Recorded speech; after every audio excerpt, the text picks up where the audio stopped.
17 тарау. 10 күнде 100 миль. Әдетте, тропикалық орман арасында ашық ауада қонып жатқан саяхатшылар мен аңшыларды таңертең құлақ тұндырарлық концерт оятады. Бұл музыканың ішінен шошқаша қорсылдаған, қарқылдаған, адам күлерліктей міңгірлеген неше түрлі дауыстар естіледі. Жаңа шығып келе жатқан күнді маймылдар осылай қарсы алады. Тропиктік ормандардан кішкентай мерекені, сапажу, сұр моно аңдарын кездестіруге болады. Үндістер бұлардың терісінен мылтыққа қап жасайды. Маймылдардың бұлардан басқа төртқолдылар тобына қосылатын толып жатқан түрлері бар. Олардың ішінде ең қызғылықтысы жылауық маймыл. Бұлардың басы сопақтау, тайқы маңдай тұмсығы ұзын болады. Бұлардың ұзын құйрықтары жүріп тұруларына да жәрдемдеседі. Жылауық маймылдардың үйір бастығы күн батысымен бір қалыпты ұзақ әуенге басады. Бұл баритоны жуан дауыстысы. Оның соңынан ертеңгі симфонияны тенорлары, жіңішке дауысты жастары жалғастырып, айнала бірнеше километр жерге естіледі. Бірақ бүгінгі таңда не себепті екенін кім білсін. Жылауық маймылдар да, басқалар да күн сайын таңертең беретін концерттерін бермеді. Маймылдар концертінің тына қалуына үндістер қатты ренжиді. Олар маймылдың көп дауыспен концерт беретін түрін жақсы көргендіктен ренжиді емес. Мұнда мән бар. Үндістер маймылдарды жаны сүйіп аулайды. Олар бұл жануарлардың етін аса қымбат бағалайды. Маймыл еті шынында да дәмді болады. Әсіресе кептіріп ысталғаны аса дәмді. Бірақ диктің өзі де, оның жолдастары да жылауық маймылдардың сырынан ешқандай хабарсыз болатын. Әйтпесе олар маймылдар концертінің тына қалуын ескерер еді. Жолаушылар бірінен соң бірі ояна бастады. Түн тыныш өтті. Адамдар бірнеше сағат жатып демалғанның өзінде ақ күш жинап тынығып алған. Алдымен оянғандардың бірі кішкентай Джек. Ол көзін тырналап ащысымен Геркулесті көріп, «Сен түнде қасқыр жемедің бе?» деп сұрады. Бірақ түн ішінде бұлардың қонып шыққан жеріне қасқырлардың бірде-бірі жуымапты. Сонымен Геркулес қасқыр жемегесін өзінің қарны ашып, ішінің ұлып бара жатқанын айтып Джекке шағынды. Басқа жолаушылар да аш еді. Кәрі нан тұрып ас әзірлей бастады. Жолаушылар кеше кешкісін жеген тамағындай бүгінде құрғақ нан мен кептірілген ет жеп қанағат етті. Бірақ ертеңгі таза ауа бәрінің де аранын ашты. Жолаушылар қайсысы болса да талғампаз адамдар емес еді. Күндізгі ұзақ жол адамды қажытады ғой. Күш жинап дайындық жасау керек. Бұл жағдай жолаушыларға мәлім еді. Сондықтан өне бойы жеп ағыр болған бір ыңғай асты бүгінде құныға жеді. Тіптен ішіп жемнің өмір үшін пайдалы екенін және парықсыз еместігін бәлки өз өмірінде біліп тұрғаны осы болар. Бенедикт ағай асты сүйсіне жеді. Ол жұртқа естірте, бұл жаққа екі қолды қалтаға салып серуендеу үшін келгеніміз жоқ дегенді айтты. Егер Геркулес деп ол сөзін жалғастыра берді. Менің жарқыраулық қоңыз, тағы басқа қоңыздар аулауыма кедергі жасауын қоймаса, сазайын тартатынын біліп қойсын. Бенедикт ағайдың қорқытқаны алыпқа оншалықты ой түсірмеген сияқты.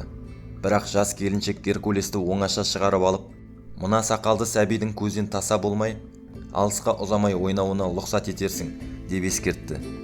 Бенедикт ағай егде адам, деді миссис Уэлдон. Сонда да болса шыбын-шіркеу аулауды ар көрмейді. Керісінше қызық көреді. Өзіне қажетті қызығынан мақұрым етудің керегі жоқ. Кешегі жол жүру тәртібін сақтай, кішкене отряд ертеңгі сағат 7-де шығысқа қарай тағы жүріп кетті. Жол орман аралай жүрді. Ыстық ауа мен қандыра жауған жаңбыр өзі тусырап жатқан жерді одан сайын маңыздандырып жіберген. Тау қырқалары тропиктік ендікке жақын орналасқан.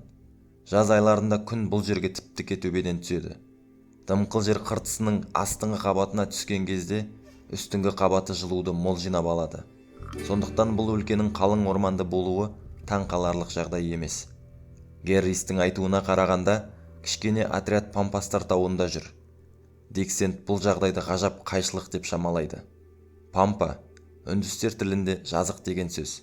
Дик өз қатеріне онша сене бермейді. Сонда да болса, Пампас деген жер, жылдың жаңбырлы шақтарында түгел тікен басып кететін ағашы жоқ, сусыз шөл дала деген сөз оның есінде болатын. Жылдың ыстық кезінде әлгі түйе тікендер ағаш сияқты бойлап өсіп, ит мұрны өткісіз қалың жынысқа айналып кетеді. Пампаста тырбық өсетін ергежелі тікенекті ағаштар да болады. Диктің көріп келе жатқан жері пампасқа ешқандай ұқсамайды. Оның көрген жерлері ит мұрны өткісіз, бір шеті сонау көкжиекке барып енген жыныс орман. Жоқ, жасөспірімнің есебінше пампастар бұл сияқты болмауға тиіс. Бірақ Гэрристің Атакама тауының қырқалары кереметтей жақсы жер деп мақтауы шын болар. Атакама туралы Дик не білетін еді? Атакама мұхит жағалауынан Анд тауының етегіне дейін көсіліп жатқан оңтүстік Американың байтақ далаларының бірі. Оның Атакама туралы білетіні тек осы ғана. Сол күні Дик Сэнд Американға пампастың бұлай көрінуіне өзінің таң қалғанын айтып еді. Бірақ Гэррис оның күдікті ойын таратып жіберді. Ол Боливияның осы бөлігі туралы толып жатқан түсініктер айта келіп, ол жақты өзінің жақсы білетіндігін аңғартты. «Сіз дұрыс айтасыз, жас достым», деді ол Дикке. «Нағыз пампастар шынында сіздің кітапта оқығаныңызға сәйкес. Бұл құнарсыз жазықта жол жүру өте қиын. Пампастар біздің оңтүстік Америка саванналарына бірсыпыра ұқсаңқырайды. Бұл екеуінің арасындағы айырма, саванналар көбінесе батпақты болады. Иә, Рио Колорадода, Кендірлі Ориноко мен Венесуэлде нақ осы сияқты. Бірақ біздің тап болған жеріміздің түрі тіптен мені де таңғалдырып келеді. Дұрысын айтқанда, мен Атакама тауының қырқаларымен төтелеп алғаш рет асып келем. Әдетте бұл тауда айналып жүретінмін. Бірақ мен бұл жерде бұрын болып көргенім жоқ. Атакама тауы пампастарға мүлдем ұқсамайды дегенде естігенім бар. Пампастарға бару үшін тауды бөктерлеп асу керек. Пампастар Атлант мұхитының нақ өзіне дейін созылып материктің шығыс бөлігін алып жатыр. Біз Анд тауынан асамыз ба? Деді Дик Сэнд жұлып алғандай. Жоқ, жас достым. Американ күлімсірей жауап қатты. Мен асу керек дедім ғой. Таудан асамыз дегенім жоқ. Қам жемеңіз. Тау қырқаларынан ұзамаймыз. Мұның ең биік шоқысы 1000 фут. Қолда бар көлікпен Анд тауынан асуға дәмелену таза ақмақтық болар еді. Маған салса, ол жолмен жүруге ешқашан көнбес едім. Теңіз жағалап жүру анағұрлым артық болар еді, деді Дик Сэнд. О, айтарың бар ма? 100 есе артық. Гэррис оның сөзін қостаған болды. Бірақ Сан-Феличедегі Гациенд Анд тауының бергі бетінде ғой. Сондықтан мегзеген жерімізге жеткенше кездесе қоятын елеулі кедергі жоқ. Ал сіз орман арасымен жүргенде адасу жағынан қауіптенбейсіз бе? Деп сұрады Дик Сэнд. Өйткені сіз бұл арамен алғаш рет жүріп келесіз ғой. Жоқ, қауіптенбеймін, деп жауап қайырды Гэррис. Бұл орман ұшы-қиыры жоқ, шалқып жатқан теңіз сияқты. Тіптен түбі жоқ, терең теңіздерде жөн таппай сандалатын теңізшілер де болады. Бұның дәл соған ұқсайтынын да жақсы білемін. Бірақ мен орман кезіп әдеттеніп қалған адаммын ғой. Сондықтан бұл орманнан жол тауып жүре алатынына сенімім мол. Мұның үстіне кейбір ағаштардың бұтақ бітісінен бағдар аламын. Оның жапырақтары маған жөн сілтейді. Жер қыртысының қосындысы мен жер бетінің ой шұқырынан да, және сіз байқамайтын мыңдаған болымсыз заттардан да бағдар алуыма болады. Қам жемеңіз. Сізді және сіздің жолдастарыңызды межелі жерге тура бастап апара аламын. Гэррис бұл сөздерді өзіне өзі толық сенетін кісіше айтты. Отряд алдында қатарласа жүріп келе жатқан Дик пен Американ бұл сияқты мәселелерді жиі талқылаумен болды. Бұл екеуінің әңгімесіне басқа ешкім қатысқан жоқ.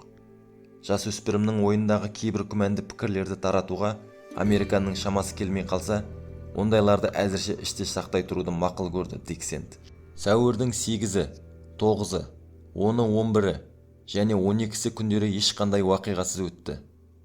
Отрядтың орта есеппен 12 сағатта жүрген жолы 8-10 мильден асқан жоқ.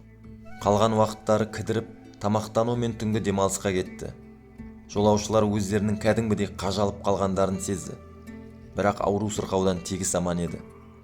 Бір сарынмен орман кезіп жүре беру кішкентай Джекті әбден қалжыратып жіберді. Мұның үстіне үлкендер де өз уәделерін орындамады. Резинка ағаштар да, шыбын торғайлар да үнемі кейінге қалдырыла берді. Дүниедегі ең әдемі тоты осы орманда болуға тиіс. Бірақ көк құйрықты алқызыл арарауынның өсіп өнетін жері осы еді ғой. Олар қайда кеткен? Кемпір қосақ тәрізді, түрлі түспен безенген ұзын құйрықты аракангілер қайда? Әсіресе Тропиктік алаптарда көп болатын жасыл тотылар қайда құрған? Олардың былдырлағаны жойылып кеткен халықтың тілі екен, дейді үнділердің аңыз әңгімелерінде. Осыншама көп тотылардан үлкендердің Джекке көрсеткені тек Жако деген қызылқұйрық сұр тотылар ғана. Бұлар ағаш жапырағының араларында қаптап жүр.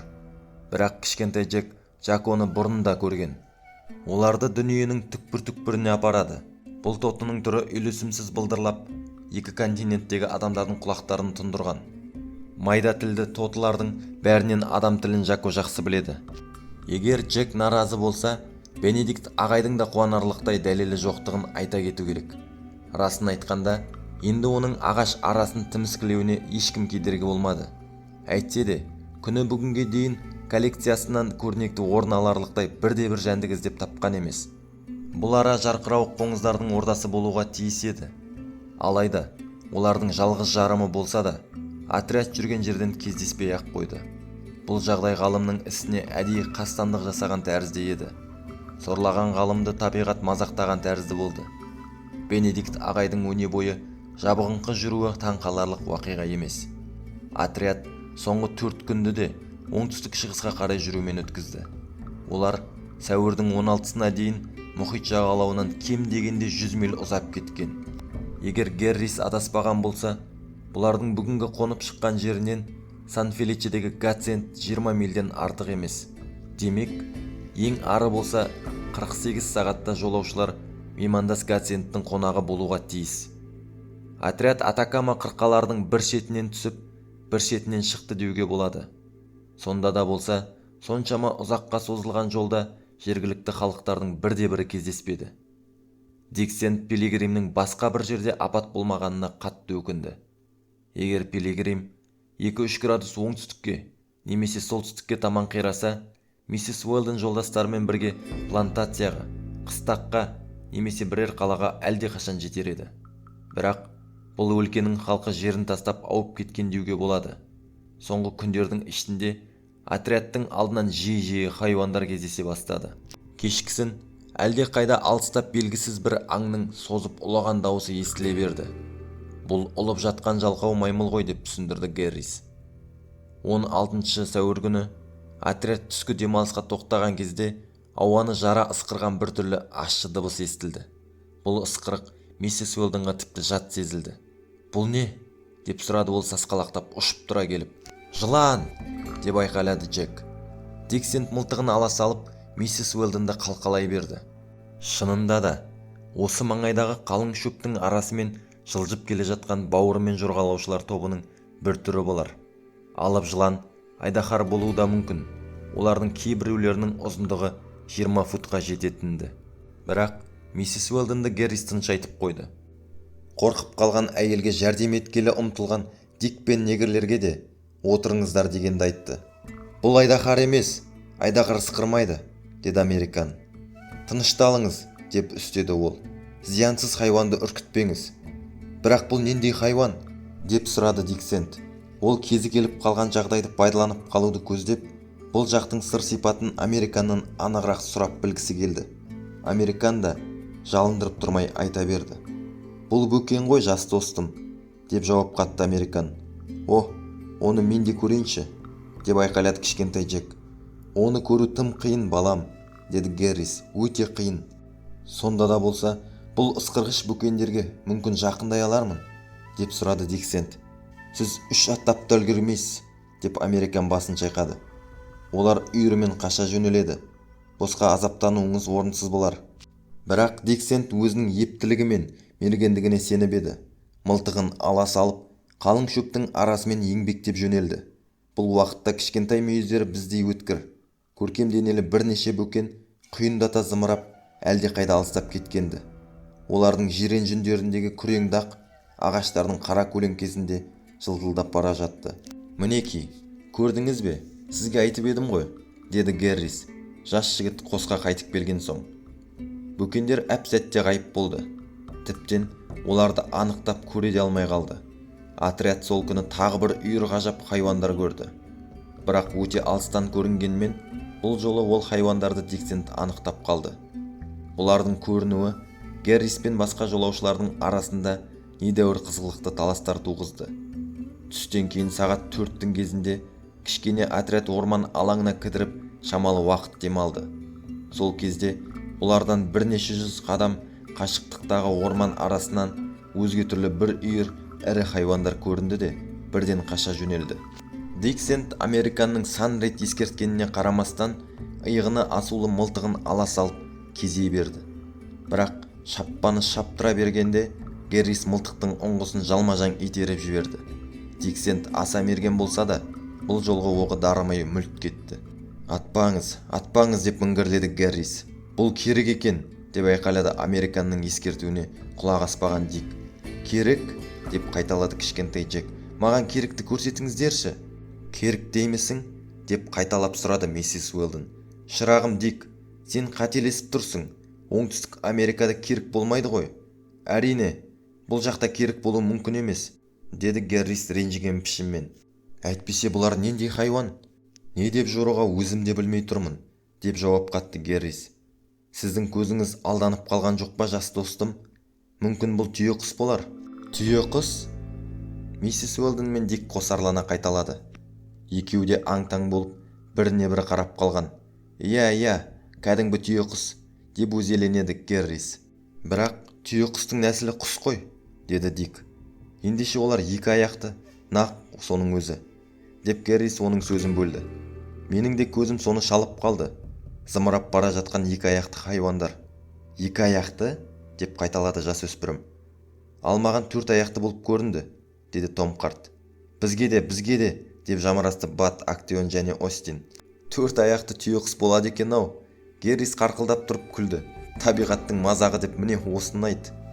Сондықтан да біз мұны түйеқұс емес, керік деп шамалаймыз, деді Дик жеңістік бергісі келмей. Жоқ, жас достым, жоқ, деп Гэррис кесіп айтты. Сіз оларды анықтап қарамағансыз. Мұның осылай көріну себебі түйеқұстардың аса тез жүгіріп кеткендігінен. Мұндай жағдайларда аса тәжірибелі аңшылар да жаңыла береді. Американның айтқаны шындыққа жуық еді. Алыстан көрінген ірі түйеқұсты керіктің кішкенесі екен деп шамалауға бола береді. Керіктің де, түйеқұстың да мойны ұзын, басы шалқақ келеді. Түйеқұс артқы аяғын шауып тастаған керіктен айнымайды. Зымырап бара жатқан түйеқұс пен керікті бірінен бірін айыра алмай шатасу қиын емес. Оңтүстік Америкада керік болмайды. Миссис Уэлдон мен басқа жолаушылардың қателесуіне ең басты себеп осы еді. Егер қателеспесем, Америкада түйеқұстар да болмайды, деді Дик Сэнд. Қателесіп тұрсыз, жас достым, деді Гэррис оған бой бергісі келмей. Оңтүстік Америкада түйеқұс пен тұқымдас дәл түйеқұс сияқты нанду деген болады. Біздің көргеніміз сол нанду. Гэррис дұрыс айтқан. Нанду оңтүстік Америка жазығының тұрғылықты аңы. Бұл биіктігі 2 метрге шамалас, түзу тұмсықты ірі құс. Нанду көгілдір қанатты, мақпалдай құлпырған мамық жүнді аң. Аяғы 3 тармақ. Башпайының арасын қосып тұрған қысқалау жарғақ болады. Жас нандулардың еті аса дәмді келеді. Нандуды жақсы білетін Гэррис Дикпен толық та дәл пікір алысты.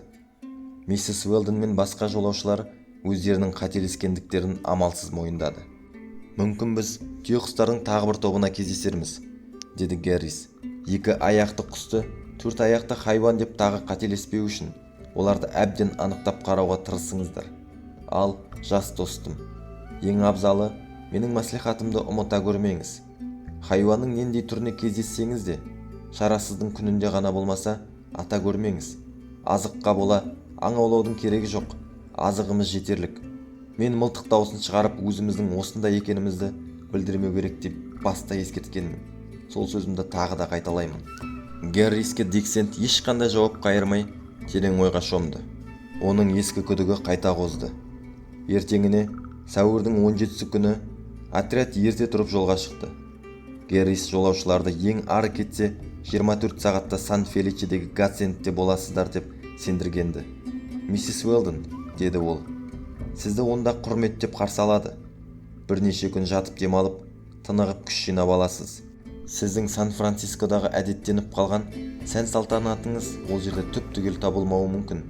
Әйтсе де, бұл жақтың қараңғы түкпіріндегі Гатсентте бірсыпыра жақсы тұрмыс бар екенін өз көзіңізбен көре аласыз.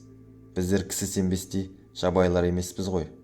Мистер Гэррис, деп жауап қатты миссис Уэлдон. Сіздің бізге істеген жақсылығыңыздың шегі жоқ. Оны өзіміз де жақсы білеміз. Бір өкінішті жері, сіздің жақсылығыңызды қалай қайырар екенбіз. Мұның шын ықыласпен айтылған сөз екендігіне сеніңіз. Иә, межелеген жерімізге жетіп, тыншаятын мезгіл болды, білем. Миссис Уэлдон, сіз өте шаршадыңыз-ау деймін. Әңгіме мен туралы болып тұрған жоқ қой, деп жауап қатты әйел. Менің бөбегім күннен күнге жүдеп барады. Оның күн сайын белгілі сағатта безгек ұстайды. Бұл арадағы тау қырқаларының ауа райы жаман емес, таза деседі, деді Гэррис. Бірақ наурыз, сәуір айларында адамдардың сары безгек болып ауыратындары болады дегенді естігенім бар. Біздің бағымызға, деп үн қатты Диксент. Табиғат алдын ала ескеріп, удың емін өзімен бірге өсіріпті. Сонымен жас достым, не айтқыңыз келіп еді? Деп сұрады американ. Мұнда хин ағашы болмай ма? Деді жас жігіт. Иә, деді Гэррис. Сіз әбден дұрыс айтасыз. Хин ағашы осында өседі. Оның қабығында ыстық қайратын тамаша қасиеті бар. Арасын айтқанда, біз күні бүгінге дейін бірде-бір хин көргеніміз жоқ. Мен осыған таңданамын, деп үстеді Диксент. Хин ағашын бірден тани қою оңай емес, деді Гэррис. Бәр гәп сонда, жас достым. Ол ірі жапырақты, хош иісі аңқып тұрған алқызыл гүлді биік ағаш. Бірақ хин ағашы әдетте өз алдына бөлек өспейді. Жеке-жеке басқа ағаштармен араласа өседі. Хин ағашының қабығын жинаумен шұғылданған үнділер тек оның мәңгі көгеріп тұратын жапырағынан ғана таниды. Мистер Гэррис, егер ондай ағаш сіздің көзіңізге түсе қалса, тәңір жарылқасын, маған көрсетіңізші, деп өтінді миссис Уэлдон. Әлбетте, миссис Уэлдон. Бірақ сіз күкірт қышқылды хиннің нағыз өзін Сан-Феличедегі Гациендтен таба аласыз. Бұл дәрі әншейін хин ағашының қабығынан гөрі безгекті тез тоқтататын бірден бір шара. Сапардың ақырғы күні ешқандай уақиғасыз өтті. Күн кеш болып, кішкене отряд бұрынғы әдетінше қонуға тоқтады. Ауа райы өне бойы құрғақта ашық болған еді. Бірақ бүгін жаңбыр жауатын тәрізді. Жерден жылы бу көтеріліп, орманды қалың тұман басты. Бұл күтілмеген жағдай емес. Өйткені жылдың жаңбырлы маусымы басталып қалған. Кішкене отрядтың бақытына қарай, енді Гациенд те онша қашық емес, жақын еді. Ендігі қалғаны тек бірнеше сағат шыдау ғана. Гэрристің шамамен айтқан есебіне қарағанда, отрядтың тұрған жері мен Сан-Феличедегі Гациендтің арасы 6 мильден артық емес. Сонда да болса, түнге қарай қолданылып келе жатқан бұрынғы сақтық шараларының бәрі бүгінгі түнде де қолданылды. Том мен оның жолдастары кезектесіп күзетте тұруға тиіс. Диксент осы тәртіпті қайтсе де бұзбауға тырысты. Әйтеуір, ол қайткен күнде де сақ болғысы келді. Үрейлі күдік оның ойынан кетпеді. Бірақ бұл сезік шыңға шықпай тұрып, алдын ала дабырлағысы келмеп еді. Отряд биік орманның іргесіндегі қалың бұтаның арасына келіп тоқтады. Ұзақ жүрістен шаршап қажыған миссис Уэлдон мен оның жолдастары жатысымен ұйықтап қалған. Бірақ оларды біреудің кенет бақырған даусы оятып жіберді. Айқайлаған кім? Деп сұрады Диксент, бәрінен бұрын ұшып тұра келіп. Мен ғой айқайлаған, деп жауап қатты Бенедикт ағай. Не болды? Мені бірдеме шағып алды. Жылан ба? Деп сұрады миссис Уэлдон шошынып. Жоқ, жылан емес, жәндіктердің біреуі, деді Бенедикт ағай. Тоқтай тұрыңдаршы, мен оны ұстадым, міне. Ендеше оны аяғыңызбен жаншып тастаңызды, біздің ұйқымызға маза беріңіз, деді Геркулес ашуланып. Жәндікті жаншып тастауға ма?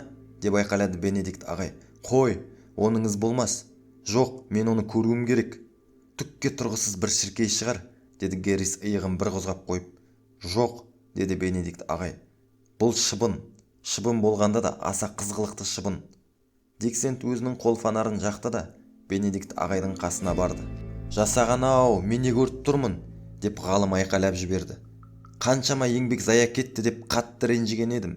Әйтеуір бәрінің есесі ақыры қайтты-ау. Мен аса зор жаңалық аштым. Табысына масаттанған ғалым жөтеліп шашалып та қалды. Ұстап алған шыбынына соқтанып қайта-қайта қарай береді. Тіптен шыбынды сүйіп алғалы тұр. Немене бұл? Деп сұрады миссис Уэлдон. Бұл қос қанатты жәндік. Қараңызшы өзіңіз, қандай тамаша. Бенедикт ағай бауырында сары сызығы бар ұзын тұмсықты ірі шыбынды жұрттың бәріне тегіс көрсетіп шықты. мұныңыз улы шыбын емес пе? Деп сұрады миссис Уэлдон. Жоқ, қарындас, бұның адамға зияны жоқ. Бірақ бұл хайуандарға, әсіресе бүкен, буйвол, тіптен пілге де аса қатерлі дұшпан. Шіркін, қандай сүйкімді өзі, қандай әдемі шыбын. Бұл ненде шыбын, айтыңызшы бізге, деп айқайлады Дик Сэнд. Бұл шыбын, деді энтомолог.